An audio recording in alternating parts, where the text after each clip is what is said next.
Ang mga kwento ng pag-ibig, kwento ng buhay at kwento ng pag-asa dito sa Barangay Love Stories. Love Stories.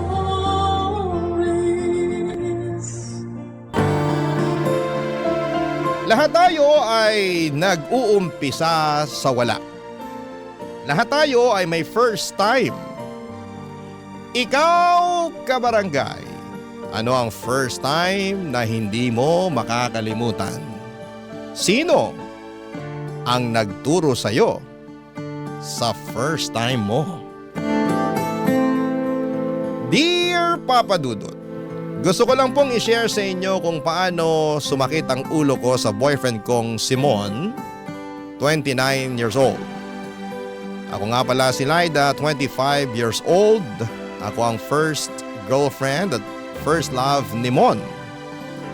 Akala ko dahil ako ang una niya, wala akong magiging problema sa kanyang nakaraan. Wala siyang ex na pwede kong maging kakompetensya. Pero mas mahirap pala kapag walang experience sa karelasyon ang boyfriend mo. Pangapat si Mon sa mga naging boyfriend ko, kaya naman hindi na ako nahirapan bilang girlfriend niya. Alam ko na ang galawan ng mga lalaki. Hindi na kailangang mga pa, kumbaga. Hindi na ako amateur sa mga relasyon.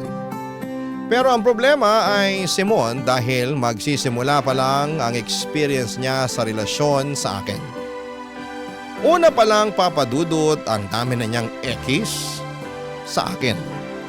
Ang dami niyang ginagawa na hindi approve sa akin bilang GF niya.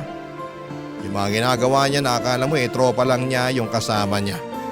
Tulad dati kapag may naispatan siyang chicks, sinasabi pa nito sa akin.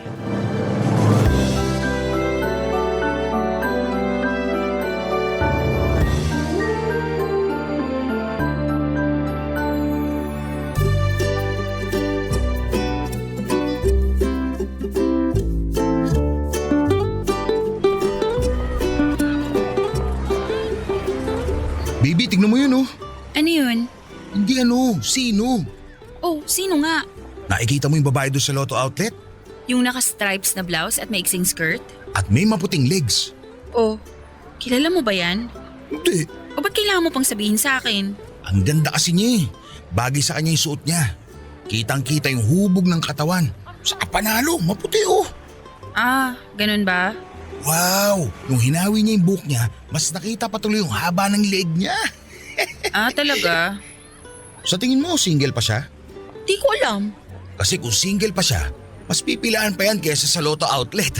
Ah, wow. Pero kung may BF na yan, naku, talo pa niyang nanalo sa Lotto. Jackpot eh! Eh ba't kaya hindi mo lapitan para tanungin kung single siya, no? Ako kaya eh. Sobrang ganda, baka hindi ako pansinin. Ano, tara na? Okay. Baby, tingnan mo yung nasa kanan mo. Ano na naman? Oh, galit ka ba? Hindi. Okay, good. Tingnan mo yung nasa kanan mo dali habang hindi pa siya nakakalayo. Alin? Yung babaeng naka-crop top at matangkad? Yung maganda? Yun ba? Yes, baby. Yun nga. Bagay sa kanya yung… Alam mo, mas bagay sa'yo kung mananahimik ka na lang. Pwede? Ang galit ka. May nagawa ba ako? Sabihin mo lang. Okay lang ako. Sure ka? Oo nga eh. Tara, kain na tayo.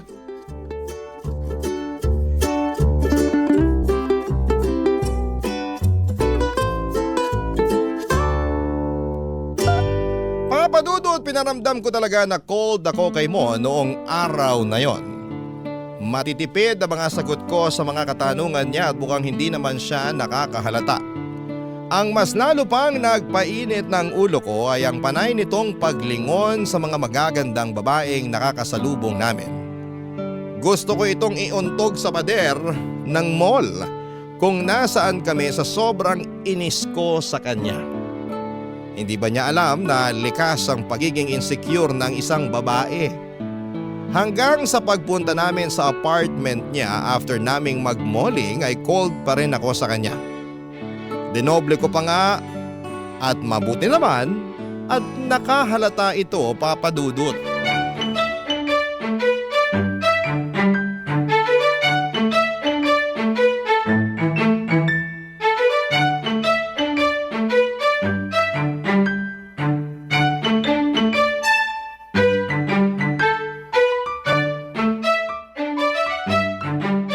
Kanina ka pa parang wala sa mood ah. Mabuti naman napansin mo. May nagawa ba ako? Sa tingin mo, Parang wala naman. Basta bigla ka na lang nanahimik tapos pagpipilitin kitang sumagot, matipid naman mga salita mo. so iniisip mo na wala kang ginawa? Okay, edi wala kang ginawa. Wala talaga akong maisip eh. Okay, matulog na tayo. Okay sige, ayusin ko lang tong… Bad trip ka talaga. Ang insensitive mo. Hindi ako okay, no? Eh bakit sabi mo okay ka lang? Ano ba talaga? Naguguluhan ako sa'yo eh. Kanina pa ako naiinis sa'yo katitingin mo sa mga babae. Wala namang masamang tumingin ah. Eh sa maganda eh. Alam mo ba kung ano yung feeling ko habang ginagawa mo yon? Sobrang nai-insecure ako. Kinukumpara ko tuloy sila sa akin at ako yung kulelat sa itsura. Grabe ka naman, napatingin lang naman. Hindi ko rin naman makikita yung mga magagandang babae yung sa susunod. Magaganda? Ha! Grabe, nakakairita ka talaga. Ano gusto mo, magsinungaling ako? Gusto ko wag kang tumingin sa mga babae habang kasama ko dahil nakakababa ng pagkababae ko. Lalo na kapag i-describe mo pa kung gaano sila kaganda at kasexy. Sobrang nakakabastos, alam mo ba yun? Sorry na, hindi ko naman alam eh. Nasanay lang kasi ako sa mga kaibigan ko na kapag nakakakita ng magaganda, tinitignan namin at pinag-uusapan. Hindi mo ko kaibigan. Girlfriend mo ko. Ano sa tingin mo yung mararamdaman ko kung panay tingin ka sa mga babaeng magaganda? Kung gawin ko kaya yun sa'yo? Natitingin ka rin ng magagandang babae? Hindi! Kung titingin din ako sa mga lalaking gwapo. Okay lang naman, tingin lang naman eh. Alam mo matulog na lang tayo. Kaya sa pagdiskusyonan pa to, wala ka rin namang magigets eh. O sige, sabi mo eh. Tara na. Sobrang insensitive talaga. Alam mo yun, Papa Dudut, habang nakahiga kami ay panay ang tulak ko sa kanya at tinalikuran ko pa para ma-feel niyang naiinis pa rin ako. At hindi ako okay sa naging pag-uusap naming pareho. Pero mukhang hindi pa rin nakahalata ang mokong na yon. Nakatulog pa nga ito, Papa Dudut, at inis na inis ako noon. Ito talaga ang disadvantage pag ikaw ang first time na naging GF. Dahil nga wala siyang experience sa ugali ng isang babae. Nakakasakit na tuloy ito nang hindi niya nalalaman. O sige na lang, papatawarin ko na lamang muna ito sa ngayon dahil baguhan pa sa pakikipagrelasyon. Papalagpasin ko muna, Papa Dudut. Pero sana lang, Papa Dudut. Barangay Love Stories. Barangay Love Stories. Papa Dudut, sa pagdaan ng mga araw ay marami po akong pinapalagpas na mga maliliit na bagay na nakakasakit sa akin bilang isang babae. Mga bagay na hindi aware si Mon na nakakagalit na pala sa part ko. Ang hirap kasing ipaintindi sa kanya na komplikado kaming mga babae. Hindi kami katulad ng mga lalaking simple lang at madaling basahin. Pero paano ko nga ba ito i-explain sa kanya nang hindi siya nabibigla at maiintindihan niya? Ang hirap ng sitwasyon ko, Papa Dudut. Bigla ko tuloy na-miss yung mga dati kong karelasyon na gets ang lahat tungkol sa akin. Alam nila kapag tinotoyo ako. Alam nila kung paano ako itrato. Samantalang si Mon ay mukhang papasimula pa lamang pumapalpak na.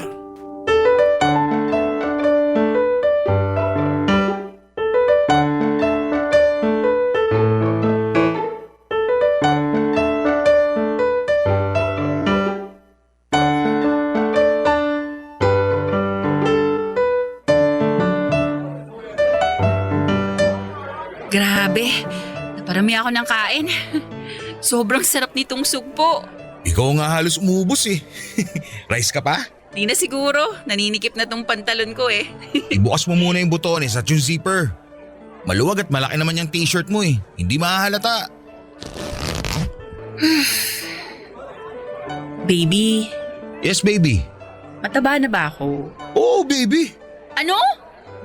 Malaki yung tinaba mo mula nung naging tayo. Kasi dati pa mataba na yung pisngi mo eh. Pero ngayon para ka ng siopaw. Ilalako na ba kita? Ay, grabe ka naman sa akin. Kaya nga pansin ko sa'yo, madalas inaangguluhan mo na lang yung mga selfie mo. Para hindi mapansin yung pagtaba mo eh. Puro pataas at paside view lagi. Ay, grabe talaga siya oh. Himala nga nakasya pa sa'yo yung pantalon mo eh. Kanina nung naglalakad ka, pansin ko, parang nahihirapan ka kasi naninikip na yung pantalon mo.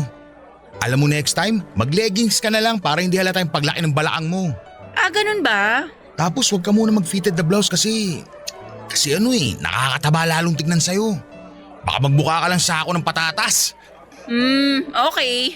Saka mag-black ka lagi. Nakakapayat tignan yun eh. Yung mga chicks na nakikita ko sa IG, karamihan suot black para hindi pansin yung mga bilbil nila. Chicks? Magagandang babae ba yan o mga sisiw? Malamang magagandang babae yung tinitignan ko. Paano naman magkaka-IG yung sisiw? Uwi na ako. Oh, teka, sabay na tayo. Uwi ka mag-isa.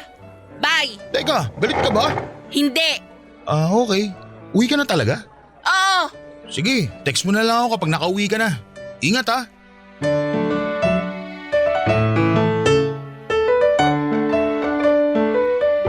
Hindi ba insensitive masyado?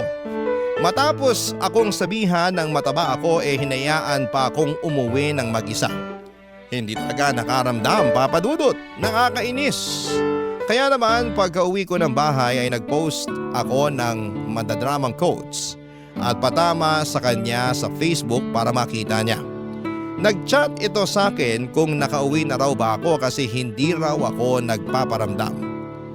Sinadya akong isin ang message niya at nagpatuloy sa pagpo-post ng mga patama sa kanya. Nilalike lang nito pero hindi na nag-chat pa. After 2 hours ay sinabi niyang maglalaro muna ito ng ML. Inis na inis ako noon na imbis na kumustahin ako o suyuin ako nag-ML pa ito. Sa sobrang galit ko ay blinako ito sa lahat ng social media accounts ko para malaman niya na galit ako. Hinintay ko na lamang itong mag-text o tumawag sa akin pero wala. Kinabukasan ay wala pa rin hanggang sa sumapit ang gabi ay pumunta ito sa bahay.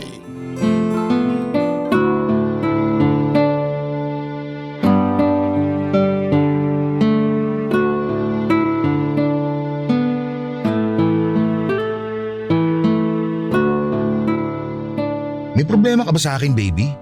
Binlock mo ba ako sa mga social media accounts mo? Di kasi kita ma-chat eh. Obvious ba? Ano na naman ba ginawa ko? Isipin mo kung ano.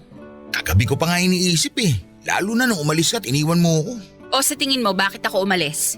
Sa pagkakaalala ko, nagalit ka lang nung hiniritan kita ng joke sa sisiw sa IG. Wow! Sa tingin mo yun ang dahilan ng galit ko? Eh dun ka nag-walkout eh. Isipin mo lahat ng sinabi mo sa akin kagabi na nagpasama ng loob ko. Dali! Baby, wala talaga akong maisip na sinabi ko eh. Ganyan ka ba talaga ka-insensitive? Sinabihan mo ako na mataba ako. Eh nagtanong ka eh. Eh bakit mo naman sinagot? Eh kasi totoo namang tumaba ka. OMG ka mon! Wag mong ipapamukha sa girlfriend mo o kahit sa sinong babae na mataba na siya.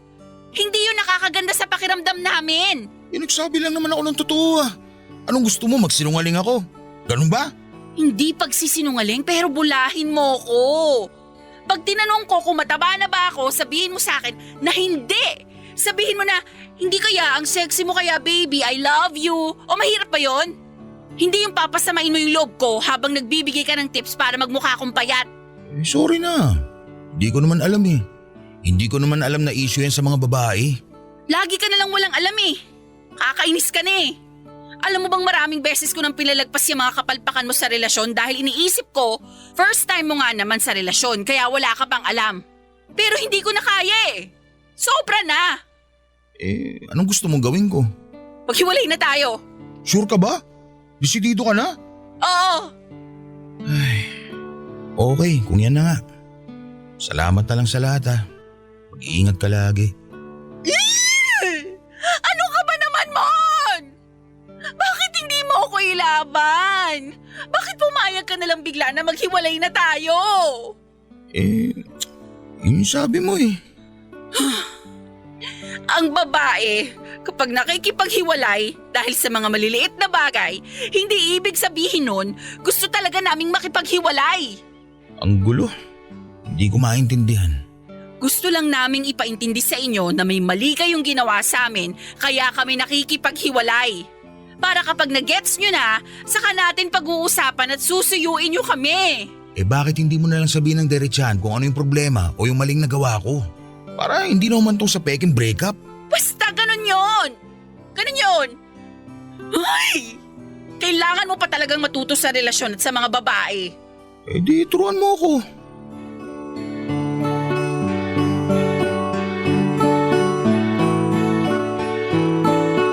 Nag-decide akong turuan si Mon tungkol sa takbo ng utak ng mga babae at kung paano ayusin ang relasyon. Gusto kong magtagal kami at sabi niya ay ganun din ang gusto niyang mangyari. Kailangan naming ayusin ito bago kami mauwi sa hiwalayan. Maayos naman po si Mon, sadyang wala lang talaga itong alam sa mga babae dahil unay wala itong kapatid na mga babae. Pangalawa ay wala itong naging interes sa mga babae simula una pa lamang.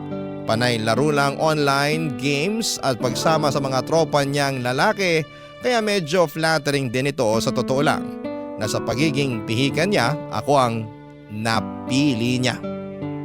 Ang ibig sabihin ay may something Barangay Love Stories. Barangay Love Stories.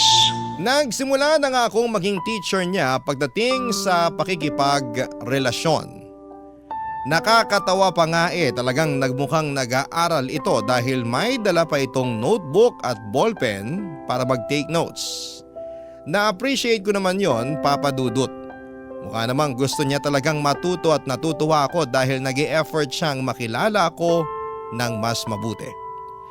Sa simula ang dami niyang tanong na kahit ako mismo ay hindi masagot. Ang hirap din kasing maging isang babae. Kahit kami mismo ay hindi namin maintindihan ang mga sarili namin.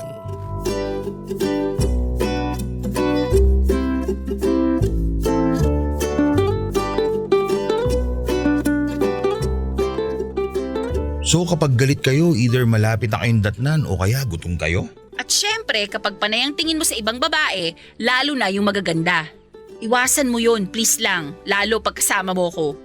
Kung talagang nagagandahan ka, pasimple ka na lang na sumulyap.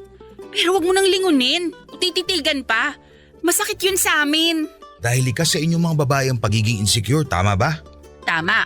At sa social media tulad ng Facebook, hindi ako dapat mag-add ng mga magagandang babae na hindi ko naman kilala. At kung talagang friends ko na sila sa FB at dumaan ang selfie nila sa newsfeed ko, wag ako magla-like, ganon? At mas lalong wag mong pupusuan. Scroll up lang agad lalo kapag kasama mo ko. Hindi yung tititig ka pa sa picture. O sige. Noted, baby. O ako naman ang magtatanong ha. Okay, go.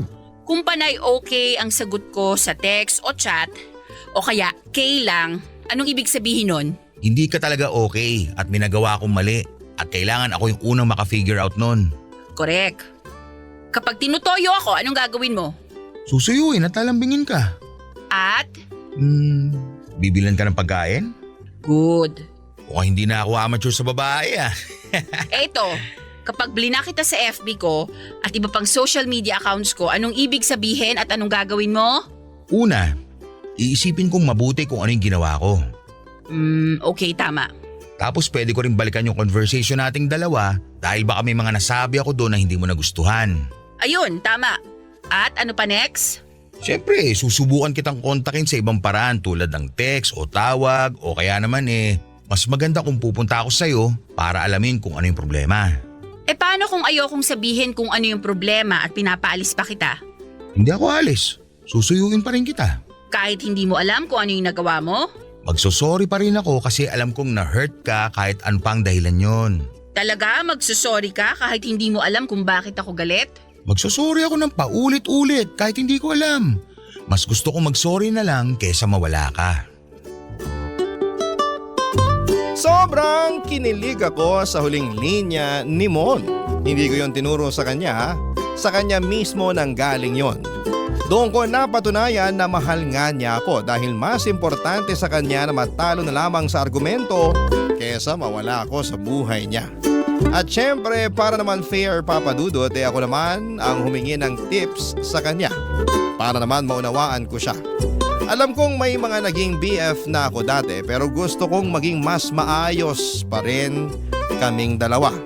Gusto ko pa siyang makilala para hindi siya mawala sa buhay ko.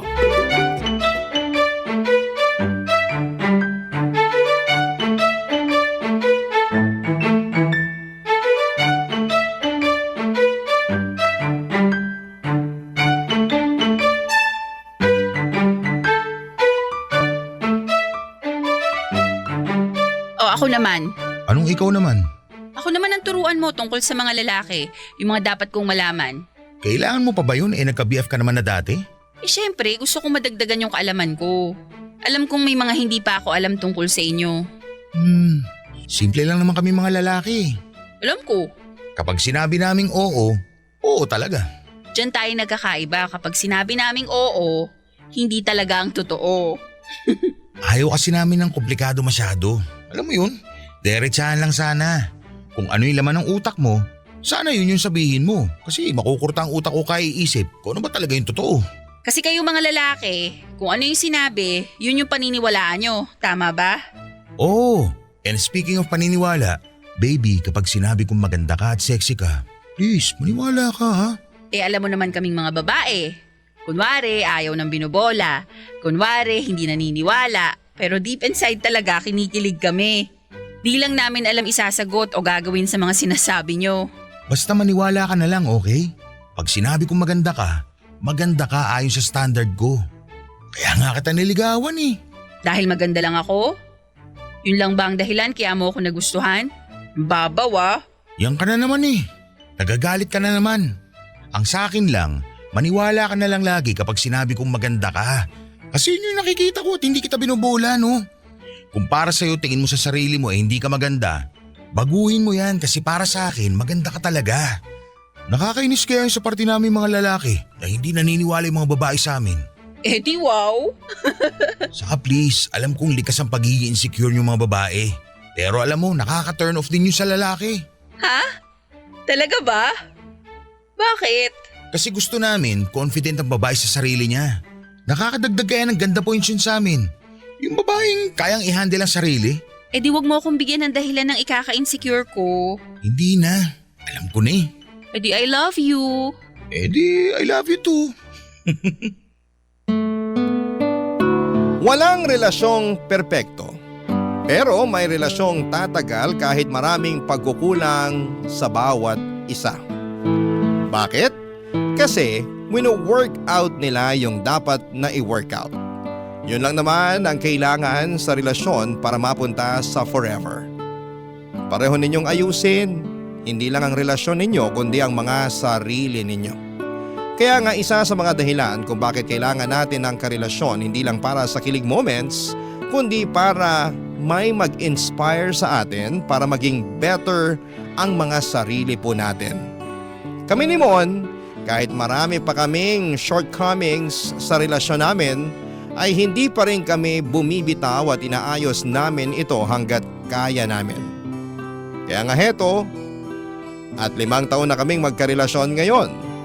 Marami na kaming mga pinagdaan ng away at problema pero kasabay din po noon ang saya at tawa. Masaya akong siya ang pinili kong mahalin. Una pa lang dahil alam ko, sa kanya ako magiging masaya at sa kanya ako mag-grow bilang individual. Maraming salamat po Papa Dudut sa pagbasa ng aking liham at sa lahat ng inyong mga tagapakinig na may sana na-inspire po kayo sa aming kwento. Ako ang inyong kapuso at kabarangay forever, Laida. Anong say mo sa Barangay Love Stories na ito? Pagkwentuhan natin sa comment section yan.